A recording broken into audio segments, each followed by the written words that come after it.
នេះគឺជាដំណើរការផលិតបង្គោលភ្លើងស៊ីម៉ង់តជំហានទី1របស់ដែល Snow ត្រូវបានទាញលាតសន្ធឹងដោយម៉ាស៊ីនហើយបញ្ចូលទៅក្នុងគ្រប់គ្រងនៃសន្ទះបន្ទាប់មកម៉ាស៊ីនផ្សាររំកិលវិលជុំវិញដោយរុញរបស់ដែលចន្លោះគ្នាយ៉ាងល្អដោយរុំសរសៃដែកជុំវិញស្មើៗគ្នាដោយសារការប្រើប្រាស់បច្ចេកវិទ្យាផ្សារដែករបស់ដែកដ៏ល្អត្រូវបានផ្សារភ្ជាប់ភ្លាមៗជាមួយនឹងរបស់ដែកមេនៅពេលដែលវាប៉ះគ្នានៅពេលដែលឆ្អឹងដែកបានបញ្ចប់គេដាក់វាចូលទៅក្នុងពុម្ពបន្ទាប់មកគេរឹតបន្តឹងចុងទាំងសងខាងដោយប្រើខ្ចៅវីសដើម្បីធានាឲ្យឆ្អឹងដែក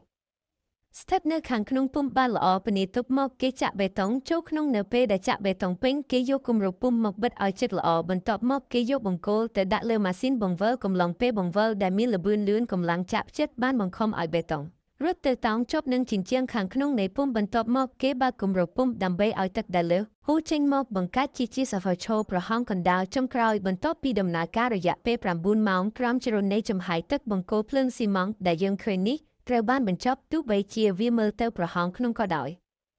ក៏ប៉ុន្តែសកម្មភាពរបស់ម៉ាស៊ីនបង្វិលបានធ្វើឲ្យវារឹងមាំខ្លាំងជាងអ្វីដែលអ្នកបានគិតទៅទៀត